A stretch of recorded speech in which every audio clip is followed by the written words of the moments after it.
पछताएगा। ऐसी राम कथा मेरे प्रभु ने सुनाई। राजा परीक्षित कहने लगा, महाराज राम कथा में बड़ा आनंद आया। अब मेरे कन्हैया की उस चंद्रवंश का वर्णन करें जिसमें मेरे गोविंद का प्रकट्य हुआ है। वो प्यारा चंद्रवंश कैसा है? सुखदेव जी कहते हैं, राजन नारायण के पुत्र ब्रह्मा हुए, ब्रह्मा के पुत्र अत्रि हुए, अत्रि के पुत्र श्रीमान चंद्रमा हुए, और चंद्रमा के बुद्ध हुए, और बुद्ध के पूर्वा हुए। उन्हीं पूर्वा वंश में 6 पुत्र हुए, आयु, सतायु, सत्यायु, रे, विजय और जय। इन्हीं चंद्रवंश में एक और तेजस्वी पुत्र हुआ जिसका नाम गादी है। इन्हीं गादी चंद्रवंशी राजा थे। इनके घर एक पुत्री थी जिसका नाम सत्यवती। सत्यवती पुत्री का विवाह कहां करें? एक रचिक नाम के ऋषि आए, इच्छा न होते हुए भी अपनी पुत्री का विवाह रचिक ऋषि से कर दिया, क्योंकि 1000 श्याम वर्ण के घोड़े जो पारितोषिक में रूप में देने पड़ते थे वे शुल्क लेकर दे दिए। अब रचिक मुनि के जहां गादी की पुत्री चली गई, पुत्री पराए घर चली गई। एक बात मैं रोज कहता हूं, पुत्र कुपुत्र हो सकता लेकिन पुत्री कुपुत्री नहीं हो सकती। वैसे तो पुत्र भी आज्ञाकारी होते, राम जैसे पुत्र होते हैं जो पिता का वंश चलाते हैं, लेकिन पुत्री का स्थान पुत्र ले नहीं सकता। पुत्री भी पिता का उतना ही ख्याल रखती है जितना पुत्र रखता है। ये कड़वा सत्य है। आज बेटा बेटी में कोई फर्क नहीं है। पहले आज से 20 वर्ष क्या हम 30 वर्ष पीछे चले जाए ना, तो इतनी अनपढ़ता थी, बेटे के लिए बेटियों को गर्भ में ही मार डालते थे। लेकिन समय बदला, आज बेटा बेटी एक समान हो गए। मैं घरों में जाता हूं, कहते एक बेटी है बहुत है, बेटे की आवश्यकता नहीं है, बेटा बेटी का सुख दे देगी। आज बेटी क्या है? सुख का वो साधन बन गई जो एक नहीं 2 गुण को पवित्र करती है। लेकिन यहां तो बात क्या हुई, गादी की पुत्री चली गई, पिता के मन में बड़ा दुख है। गादी एक दिन अपनी पत्नी से बोले कि मैं तो दामाद को कह नहीं सकता, मुझे तो बड़ी शर्म लगती है, तुम ही प्रार्थना करो, कोई औषधि दे दे, हमारे घर भी यहाँ पुत्र हो जाए। तो रचिक मुनि ने 2 प्रकार की औषधियां बनाई, एक सासू जी मां के लिए और दूसरी अपनी धर्मपत्नी के लिए। लेकिन क्या हुआ, जो सासू मां वाली औषधि थी वो तो पत्नी ने खा ली, और जो पत्नी ने खानी थी वो सासू मां ने खा ली, उल्टा पुल्टी हो गई।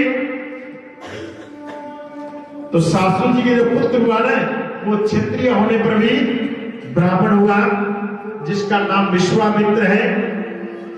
और रचिक मुनि के यहाँ पुत्र हुए जमदग्नि। कौन नहीं जानता जमदग्नि को? जिनकी पत्नी का नाम रेणुका है। भार्गव नंदन, जिनके 4 पुत्र हुए, सबसे छोटे पुत्र परशुराम जी हैं, जो पिता की बड़ी आज्ञा मानते, पिता की आज्ञा मानकर अपनी माता और भाई को भी मार दिया था। लेकिन पिता के इस महत्व को जानते थे, इसलिए पिताजी से अपनी माता और भाइयों को पुनः जीवित करवा लिया। जमदग्नि आश्रम में एक गाय है जिसका नाम कामधेनु है। जैसी कामना करते हो वैसी कामना वो पूर्ण करती है। कहते गाय ऐसी माता है जो विश्व का भरण पोषण करती है। कल भी कहा, आज भी कह रहा हूं, सेवा करनी है तो गौ माता की किया करो। 33 कोटि देवताओं की जो पूजा करने का फल मिलता है, वो गौ माता की सेवा करने से पुण्य फल मिल जाता है। इसलिए सेवा करो तो गौ माता की। जमदग्नि के आश्रम में जो गौ माता रहती है, उसकी सेवा का प्रताप देखो। अगर 50,000 अतिथि एक साथ आ जाए तो वो गौ माता की कृपा से उन सभी की सेवा हो जाती है। लेकिन श्रेष्ठ अर्जुन ने उस गाय को पाने के लिए जमदग्नि से बारंबार युद्ध किया। आखिर परशुराम ने, जमदग्नि के पुत्र ने श्रेष्ठ अर्जुन को मार दिया। पिता ने राजा की मृत्यु का समाचार सुना तो परशुराम जी को प्रायश्चित के लिए 4 धाम की यात्रा के लिए भेजा। पीछे से शस्त्रार्जुन के पुत्रों ने जमदग्नि को मार दिया। माता रोई, चिल्लाई, 3 लोक में आवाजें परशुराम को सुनाई दी और संकल्प लिया कि इस क्षत्रिय विहीन कर दूंगा इस पृथ्वी को। 21 बार तक परशुराम जी ने इस क्षत्रिय को विहीन किया, इस धरती को। ऐसे हमारे परशुराम जी हुए, वो रो कर ही माने।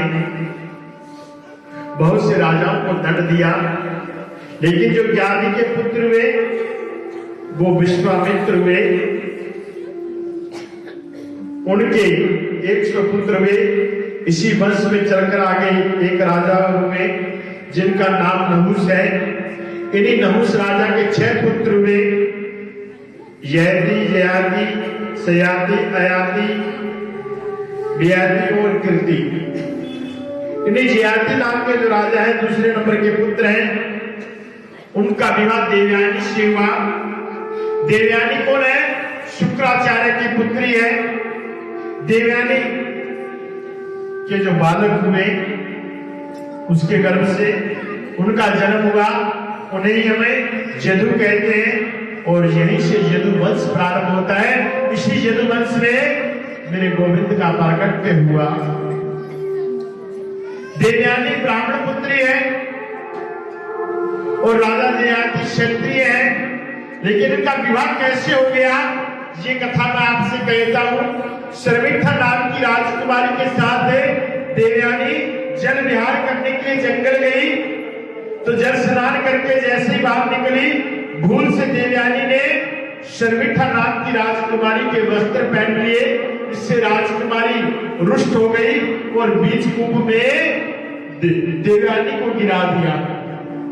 उधर से राजा जयाति आए और कुएं से आवाज सुनी, तो उस जयाति ने राजकुमारी की जगह देवयानी जो कुंभ में गिरी थी उसको बाहर निकाला और उसके साथ विवाह कर लिया गंधर्व विधि से। शुक्राचार्य को बड़ा आनंद हुआ, लेकिन क्या किया, जब राजा को पता चला कि शर्मिष्ठा भी राजकुमारी और ये ब्राह्मण पुत्री है, तो उससे भी गंधर्व विवाह कर लिया। अब क्या हुआ, जो सुख देवयानी को मिलना चाहिए था वो शर्मिष्ठा का मिलने लग गया। इससे शुक्राचार्य क्रोधित हो गए और राजा को श्राप दिया कि जाओ तुम मृत हो जाओ। राजा ने कहा ये श्राप तो दिया भगवान, लेकिन इससे आपकी पुत्री के जीवन में भी कष्ट होगा। शुक्राचार्य बोले ये तो मैंने सोचा ही नहीं। आपके 5 पुत्र हैं, किसी की भी युवावस्था लेकर के आप जीवन का सुख भोग सकते हैं। राजा जयाति ने बड़े पुत्र यदु से कहा कि बेटा मैं ऐसे में वृद्ध हो गया हूं, अपनी युवावस्था मुझे दे दो, मेरी वृद्धावस्था ले लो। तो पुत्र ने क्या कहा, पिताजी इसे मुझे मात्र दोष लगेगा इसलिए मैं नहीं दे सकता। लेकिन छोटे पुत्र ने अपनी युवावस्था पिता को दे दी। 1000 वर्ष तक कामों भोग किया लेकिन मन तृप्त नहीं हुआ। 1000 वर्ष तक भी संसार के सुख भोगने लेकिन मन की संतुष्टि नहीं हो सकती। इसलिए राजा के मन में बड़ी ग्लानि हुई, ये क्या किया मैंने। कहते आग में जितना घी डालो उतनी आग जलती जाएगी। इस संसार में जितना मोह करते जाओगे ना उतना ही संसार से मोह बढ़ता चला जाएगा। इसलिए कामनाओं की कभी शांति नहीं होती। इंद्रियों को जितना खुला छोड़ेंगे ना उतनी ही ये बंधन में बांधेगी। इसीलिए इंद्रियों को वश में करो। एक मिनट भी समय मेरे गोविंद के भजन के बिना ना निकले, ये प्रयास करो। जितना हो सके चिंतन में मन को लगाओ, जितना हो सके मन मेरे प्रभु के कीर्तन में लगाओ। इसमें संसार की इससे बड़ी औषधि कोई हो न सकती। राजा ने आज अपने पुत्र को बुलाकर अपनी जुआवस्था रुका दी और वन में चले गए और तपस्या में लीन हो गए और परम धाम को प्राप्त कर लिया।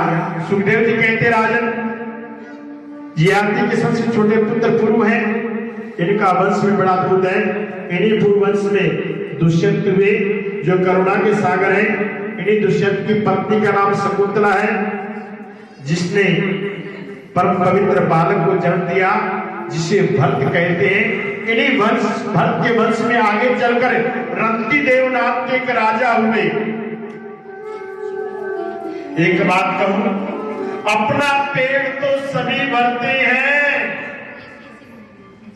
जो दूसरों का 10 का पेट भरकर सोए वही सबसे बड़ा राजा है। मैं कभी कभी कहता हूं जो फैक्ट्रियां लगाते हैं उनको कहता हूं भैया आप तो बहुत बड़े राजा हो। कहते पंडित जी कैसे? मैंने कहा एक नहीं आप 100 परिवार पालोगे। क्योंकि आपने फैक्ट्री लगाई है, जहां पर कितने काम करेंगे? भट्टा लगाते हैं, वहां पर कितनी लेबर काम करती है? एक परिवार तो सभी पालते हैं, लेकिन जो 10 परिवार एक साथ पाले तो वो राजा कहलाएगा। अब रंती देव के भी मन में भी यही है कि मैं सभी का पालन पोषण करूं, लेकिन पूर्व के राजाओं के कारण उसके राज्य में काल पड़ गया। 12 वर्ष का काल पड़ा। काल तो आजकल आप सुनो तो अचंबा लगता हुआ काल क्या होता है। हम तो खुशहाली में जिए ना। काल किसने देखा? जब कहते पीने के लिए पानी को लेने के लिए 10-10 किलोमीटर जाना पड़ता था। कुंभ बावड़ी से पानी लाया करते थे। आज तो टूटी खोलते हो और पानी आ जाता है। कितना पानी व्यर्थ बहाते हो आप। लेकिन एक बात कहूं, पानी जो है ना वो जीवन की अमूल्य धरोहर है, उसे व्यर्थ मत गवाया करो। बहुत सी माताएं तो क्या करती हैं कि पानी की टूटी खोल देती और गली में भी गली धोने का ही ठेका ले लेती सारी करती। अरे पानी व्यर्थ मत बहाओ। पानी व्यर्थ बहाओगे ना तो आने वाले समय में ऐसा काल आएगा। हमारे पूर्वज तो 30 किलोमीटर जाते थे, आप 3000 किलोमीटर भी जाओगे ना तो पीने योग्य पानी नहीं मिलेगा। आज पानी कितना पीने योग्य है धरती पर? पानी का मोल वही जानता है जिसने पानी कुएं से लाकर पिया है। कुएं का पानी किस किसने पिया? कुएं का पानी टूटी का तो सबने पिया है।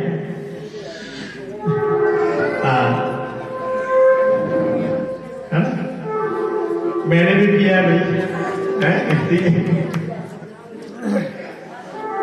लेकिन वो पानी की कदर वही जानता जो कुएं से खींच कर लाता है।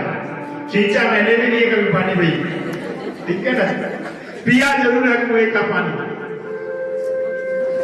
वो पानी कहते जब बरसे नहीं तो फसल कैसे हो। अब राजा रंती देव की जहां काल पड़ गया, जो भंडार में अन्न रखा था सारे का सारा दान दे दिया कि कोई भूखा ना रहे, सबको अन्न दिया। आखिर खजाने में क्या बचा? एक 250 ग्राम चावल बचे, पाव भर चावल बचे। अपनी पत्नी से कहा इन्हें पकाओ, ठाकुर जी को भोग लगाओ और अब प्रसाद पाएंगे। रंती देव की पत्नी ने प्रसाद बनाया, मेरे ठाकुर जी को भोग लगाया। जैसे ही आगे थाली रखी तभी एक ब्राह्मण आए, कहने लगे भूखा हूं, भोजन करवाओ। राजा ने अपनी थाली ब्राह्मण के आगे परोस दी। अब थाली परोस दी, रानी देखने लगी, कहने लगी जी ठाकुर जी की इच्छा है, कोई बात नहीं, जाओ जल ले आओ, जल का भोग लगाओ। अब रानी ने क्या किया, जल पात्र में भरा और तुलसी दल धरा और मेरे ठाकुर को भोग लगाया। जैसे ही भोग लगाया, राजा पानी पीने के लिए तैयार हुआ, उसी समय एक चंडाल आ गया और उसके पास पांच कुत्ते थे। कहने लगा मेरे कुत्ते प्यासे, मैं प्यासा हूं, जल पिलाओ। राजा ने कहा जी हरी इच्छा है, तुम जल पियो। अब राजा की आंखों से अश्रु बहने लगे।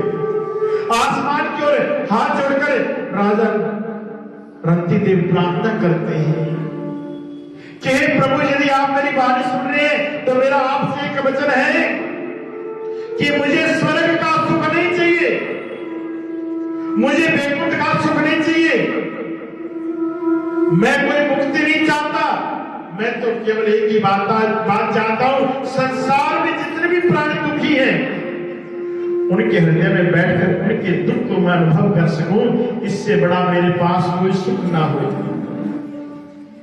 मेरी और कोई कामना नहीं है। कहते कोई तन दुखी, कोई मन दुखी, कोई धन बिन रहे उदास है, थोड़े थोड़े सभी दुखी, सुखी एक राम का।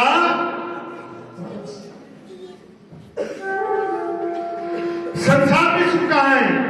रंतिदेव कहते हैं भगवान, मैं जीवों को जल समर्पण कर रहा हूं, भोजन दे रहा हूं, यह तो मेरी सर्वोत्तम पूजा है, मैं और किसी पूजा को नहीं जानता। कितनी सुंदर बात कही है, मालिक मुझे इतना दीजिए, जामे कुटुंब सभाए, मैं भी भूखा ना रहूं और अतिथि भी भूखा ना जाए। परमात्मा प्रसन्न हो गए और आसमान में बिजलियां चमकने लगी, घटाएं छाई और एक पलमर में ही ऐसी जल वृष्टि हुई कि चारों ओर से जल ही जल हो गया। जो चंडाल था, जो ब्राह्मण था, वो कोई और नहीं, वो तो साक्षात मेरे ब्रह्मदेव थे। और उन्होंने आकर राजा रंती देव को शुभ आशीर्वाद दिया। इसी रंती देव के से आगे का वंश कुरुवंश चला। कुरु और पांडवों का वंश ही कुरुवंश कहलाया। इसकी एक शाखा पंचाल वंश की हुई, एक मगध वंश की हुई। महाराज ययाति के जो बड़े पुत्र हैं उन्हें हम यदु कहते हैं। इन्हीं यदुवंशी महाराज के जहां देवीवीर नाम के एक राजा हुए, उनकी दो पत्नियां थी। उनके एक पत्नी के दो पुत्र हुए, अर्जन्य और पर्जन्य। दूसरी पत्नी के सूरसेन हुआ। अर्जन्य और पर्जन्य के 9 पुत्र हुए, जिन्हें हम नव नंद भी कहते हैं। नंद बाबा गोकुल में रहते हैं। और दूसरे की पत्नी के बेटे सूरसेन हैं। सूरसेन वसुदेव जी के भाई हैं। सुखदेव जी कहते राजन, वसुदेव जी के 7 पत्नियां हैं। गौरवी, रोहिणी, भद्रा, रोचना, इला, देवकी प्रमुखा, आश्रम पत्न से आनंद कुंद में ये 7 पत्नी हैं। सबसे छोटी देवकी है। दूसरे नंबर की पत्नी रोहिणी है, पर उनको जल्दी पुत्र नहीं हुए। देवकी के जब 6 पुत्र हुए तब जाकर के रोहिणी के पहला पुत्र बलराम हुआ। वैसे तो बलराम भी कई भाई हैं, बल, गद, सारण, दुर्बल, विपुल और ध्रुव आदि। ये रोहिणी के पुत्र हैं। सबसे छोटी महारानी देवकी के 8 पुत्र हुए। 8 में सबसे बड़े पुत्र का नाम कीर्तिमान है। कीर्तिमान से लेकर 6 पुत्रों तक तो कंस ने मार दिया। 7वां जब हुआ, देवकी के गर्भ से बलराम हुआ। और 8वीं संतान के रूप में मेरे गोविंद कन्हैया का प्रगट्य हुआ, मथुरा में जन्म लिया, गोकुल में पल्ला झूले, वृंदावन में लीला की, मथुरा आकर कंस का उद्धार किया, जरासंध ने मथुरा पर हमला किया, द्वारिका मेरे प्रभु चले गए, द्वारिका में मेरे प्रभु ने अनेक विवाह किए, कौरव पांडवों का युद्ध करवाया, उद्धव जी को सुंदर उपदेश किया और मेरे भगवान श्री धाम चले गए। एक ही श्लोक में पूरी कृष्ण कथा कह दी, सारी सभा स्तब्ध रह गई, हजारों संत बैठे हैं, श्रोता बनकर सभी शांत हैं, सुखदेव जी चुप हो गए। अब राजा परीक्षित सुखदेव जी के चेहरे की ओर देख रहे हैं, सुखदेव जी के मुखारविंद की ओर देख रहे हैं, बोले गुरुदेव हो गई कृष्ण कथा? सुखदेव जी बोले हाँ, मैंने आपको कृष्ण कथा सुना दी। राजा बोले पूरी होगी कृष्ण कथा? सुखदेव जी बोले हाँ हो तो गई। आपने चंद्रवंश सुनाया, बड़ा आनंद आया, सूर्यवंश सुनाया, बड़ा अच्छा लगा, लेकिन कृष्ण कथा सुनाने में इतनी कंजूसी क्यों कर गए गुरुदेव? ये बिल्कुल अच्छा नहीं लगा। अरे मेरे बाबा पांडवों के पास क्या था?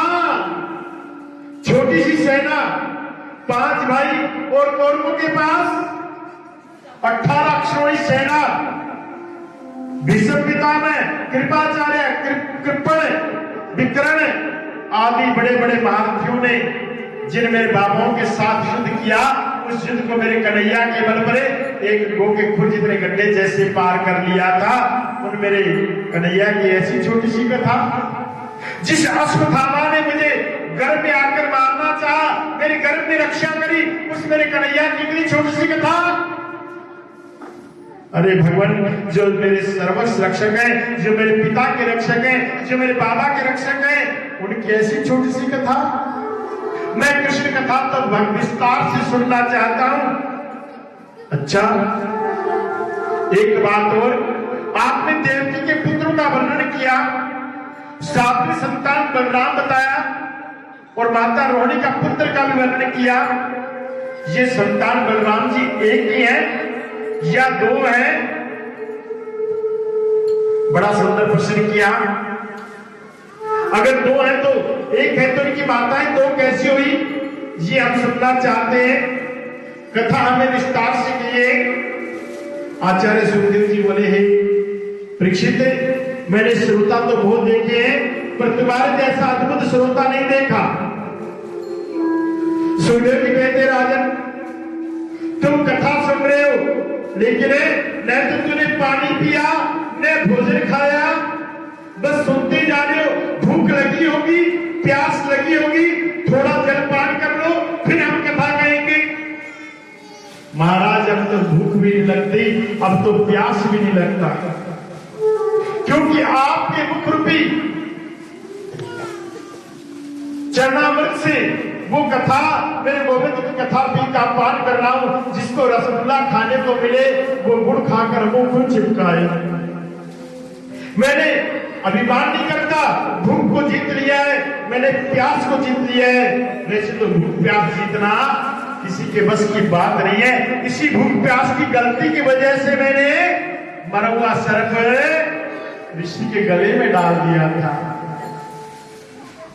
इसलिए है भगवान, मैं तो केवल मेरे गोविंद की कथा ही सुनना चाहता हूं। आप और मेरे जैसे थोड़ी कथा करी थी। 7 दिवस तक निरंतर कहते हैं कथा चलती रही। न तो सुखदेव जी ने आसन बदला और न ही राजा परीक्षित ने। राजा से सुखदेव जी ने कहा, तुम राज ऋषि हो, राज ऋषित्र हो, तुम तो कथा के बड़े ही वक्ता श्रोता हो, आओ मैं तुम्हें विस्तार से कथा कहूंगा। कहते, जब जब हुए धर्म की हानि, बाढ़े असुर अधर्म अभिमानी, तब तब धरे प्रभु विदित शरीरा, हरि ही कृपा निधि सज्जन मीरा। जब जब धरती पर कहते हैं अधर्म बढ़ जाता है,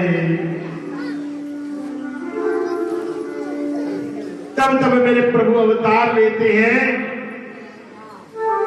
आज पृथ्वी रूपी गाय के सिर पर बड़ा भार हो गया, बड़े बड़े पापी हो गए। जाकर के ब्रह्मा जी से कहने लगी, महाराज इसी प्रकार मुझ पर पाप होते रहे तो मैं अस्पताल में चली जाऊंगी, समुद्र में डूब जाऊंगी। हे ब्रह्मदेव आप मेरी रक्षा करो। ब्रह्मदेव ने कहा, हे देवी अभी तुम थोड़ा धैर्य रखो। ब्रह्मा जी ने कहा, मथुरा में वसुदेव नाम के राजा होंगे, उन्हीं वसुदेव के गर्भ से मेरे नारायण कृष्ण अवतारित होकर आएंगे और नंद बाबा के घर, यशोदा मैया के घर में दिव्य लीलाएं करेंगे और इस तुम्हारे कष्टों की निवृत्ति करेंगे। इसलिए हमारा कर्तव्य क्या बनता है, सभी देवताओं का कर्तव्य क्या बनता है, सभी आज अवतरित होकर के उस गोकुल में जाए जहां मेरे कन्हैया अवतार लेने वाले हैं। हमारे इस चंद्रवंश में बड़े तेजस्वी राजा हुए उग्रसेन। उग्रसेन जी के कोई पुत्र नहीं था। उन्होंने बड़ी तपस्या करी, पुत्र कामिष्ठी यज्ञ करवाया। उस यज्ञ के प्रताप से उनकी पत्नी गर्भवती हो गई। जब गर्भवती हुई ना तो एक समय जंगल विहार करने के लिए गई तो वहां पर दुर्बल नाम के राक्षस ने उसे देख लिया। उसकी कुदृष्टि रानी पर पड़ गई, जिससे कि उस बालक ने जब जन्म लिया उसे हम कंस कहते हैं। ब्राह्मणों ने कहा कि राजन इस पर राक्षस की कुदृष्टि पड़ी है, इसलिए ये कंस तुम्हारे वंश को नाश कर देगा। ब्राह्मणों के कहने पर राजा ने क्या किया, पत्तों के अंदर लपेट करे जमुना जी के अंदर कंस को बहा दिया। उधर सूरसेन जी जमुना स्नान करने गए तो वहां पर जमुना जी में कंस में पत्तों में लिपटा हुआ मिल गया और सूरसेन जी उसे अपने घर ले आए। और आज उग्रसेन जी के पुत्र जो है सूरसेन जी के, जहां वसुदेव जी और कंस दोनों पढ़ रहे हैं, और नारद जी ने आकर कंस को बता दिया कि तुम उग्रसेन जी के पुत्र हो। रात को उठकर हिमालय पर चले गए और बड़ा सुंदर तप किया। भोलेनाथ ने धनुष दिया, कहने लगे जो इस धनुष को तोड़ेगा वो तुम्हें नहीं छोड़ेगा। अगासुर, बकासुर, ब्रह्मासुर, अरिष्टासुर, धेनुकासुर, अनेक राक्षसों को लेकर सेना बनाई और मथुरा पर चढ़ाई कर दी, यज्ञ विध्वंस कर दिए। उग्रसेन ने कहा, कंस तुमने ब्राह्मणों के यज्ञ को विध्वंस कर दिया, इनसे क्षमा मांगो, इन्हें प्रणाम करो। कंस ने उग्रसेन को पकड़ करके कारागृह में डाल दिया और मथुरा में ढिंढोरा पिटवा दिया। आज के बाद यज्ञ करना बंद, पूजा पाठ बंद, ब्राह्मण भोजन करवाना एक कदम बंद। अब तो हम ही भगवान है, पूजा करनी है तो कंस की करो, यज्ञ करने हैं कंस से स्वाहा यज्ञ करो। लेकिन अब कंस के मन में एक भाव जागा, मेरी छोटी बहन चाचा की पुत्री देवकी है, उसका विवाह वसुदेव से कर दूं। बड़ी धूमधाम से कंस ने अपनी बहन का विवाह वसुदेव से कर दिया, बहुत दान दे दिया। और आज पालकी बना करके सुंदर रथ में सजा करके देवकी वसुदेव जी को विदा कराने के लिए कंस जा रहा है, अपनी बहन की विदाई करने जा रहा है। जैसे विदाई करने चले तो आकाशवाणी हुई, अरे कंस जिस बहन देवकी को तो विदा कराने के लिए जा रहा है उसी देवकी के अष्टम गर्भ का जो काल होगा वो तेरा काल होगा। ये आकाशवाणी सुनी जैसे ही कंस ने उसी समय क्या किया कि मेरे काल को जन्म देगी, उसी समय देवकी को केसों से पकड़ कर रस से नीचे खींच लिया। अब जैसे ही देवकी को कंस ने केसों से पकड़कर नीचे खींचा और उसे तलवार लेकर मारने के लिए उद्यत हुआ तो कहते पति कह लेने का अधिकार तभी है जब पत्नी की संकट में पति रक्षा करे। वसुदेव ने तुरंत कंस के हाथ से तलवार पकड़ ली और कितनी सुंदर बात कही, हे राजन, आप यशस्वी परम तेजस्वी राजा होकर तलवार से नारी को मारते हो, ये आपको शोभा नहीं देता। एक तो देवकी आपकी बहन है, वैसे तो नारी अवध्या होती है और विवाह के समय तो वो साक्षात लक्ष्मी का रूप होती है। आपने इसका कन्यादान किया है, इसलिए आप इसे मार नहीं सकते। एक बात कहूं, कन्यादान जब करते ना तो इसे साक्षात लक्ष्मी रूप बनाकर उसका दान करते हैं, उसके पांव की पूजा करते हैं। इसलिए राजन तुम इसे मार नहीं सकते। तो कंस ने कहा, है वसुदेव, तूने आकाशवाणी नहीं सुनी क्या? आकाशवाणी कि देवकी का आत्मा तुम्हारा काल होकर काल होगा। महाराज, ये बात तो मैंने सुनी है। एक बात कहूं, दुनिया की हर चीज झूठी है। यदि कोई सच्ची चीज है तो वो संसार में क्या है? मौत सत्य है, एक दिन आनी है। जिस दिन हमने गर्भ में जन्म ले लिया उसी दिन से हमारी मृत्यु निश्चित हो गई, है ना? जन्म लेते ही मरण निश्चित है। आजकल लोग जन्मदिन मनाते हैं, वैसे वास्तव है, लेकिन सोचो जीवन में कितने जीव दिन चले गए हैं? जन्मदिन नहीं, अरे मरना है, ध्यान रखना। एक मिनट पहले जो था वो अब नहीं है। कंस ने कहा, मैं ज्यादा भाषण नहीं सुनना चाहता, वेद वेदांत किसी और को देना। मैं नहीं जानता जी मेरी काल को जन्म देगी और काल को जन्म देने वाली को मैं छोड़ नहीं सकता।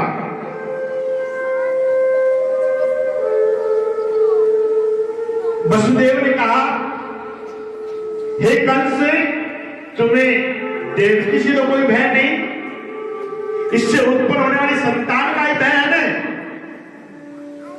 मैं आपको वचन देता हूं, देवकी की जो संतान होगी वो मैं आपको लाकर दे दूंगा। कहने लगे मेरी भी एक शर्त माननी पड़ेगी। कहने लगे क्या शर्त है? आप दोनों को कारागृह में रहना पड़ेगा और बेड़ियां पहननी पड़ेगी। वसुदेव बोले सब मंजूर है। अब देवकी वसुदेव को जेल में डाल दिया। एकदम सब कुछ बदल गया। वसुदेव की जो बड़ी पत्नी है रोहिणी, वो अपनी सहेली यशोदा के जहां रहती है, गोकुल में वास करती है। वसुदेव की बाकी पत्नियां महल में ससुर के पास सुरक्षित हैं। वसुदेव के प्रथम पुत्र हुआ कीर्तिमान। कंस ने एक बार उसे छोड़ दिया, फिर उसे मार दिया। देवकी के दूसरा पुत्र हुआ, उसे भी कंस ने मार दिया। एक एक करके 6 पुत्रों को कंस ने मार दिया। महारानी देवकी के घर में 7वां बालक आया। मेरे नारायण के मन में बड़ी चिंता हुई। प्रभु ने सोचा देवकी के घर में 7वां है, वो हमारे लक्ष्मण जी है, श्रेष्ठ नाग जी है, परंतु महाराज कंस तो जन्म लेते ही मारने के लिए चले आते हैं, इसलिए श्रेष्ठ जी को बचाना चाहिए। मेरे प्रभु ने योग माया को बुलाया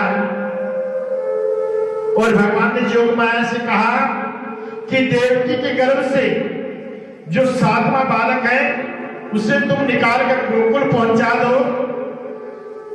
परीक्षित के प्रश्न का उत्तर सुखदेव जी दे रहे हैं कि योग माया ने देवकी के गर्भ से बालक को निकाल कर रोहिणी के गर्भ में गोकुल में जाकर स्थापित कर दिया, इसलिए वो 2 माताओं का पुत्र हो गया। संकर्षण देव हो गया, एक गर्भ से निकल कर दूसरे गर्भ में चला गया। कंस ने पूछा 7वां क्या हुआ? सैनिकों ने कहा कि सातवां तो गर्भ ही नष्ट हो गया, अपने आप ही मर गया, अब आठवां बालक आने वाला है। माता देवकी के गर्भ में आठवां बालक आने वाला है, यही तो मेरा गोपाल है। देवताओं को जब पता चला भगवान अवतरित होने वाले हैं, सब देवताओं ने गोविंद का मंगल में संतवन किया। असल में गर्भ की सभी लोग बुराई करते हैं, लेकिन जब भगवान गर्भ में आते हैं तो उनकी स्तुति की जाती है, इसलिए इसको हम गर्भ स्तुति कहते हैं। आइए हम गोविंद से प्रार्थना करें कि जल्दी प्रकट हो जाइए। स्वागतम कृष्णा, स्वागतम कृष्णा।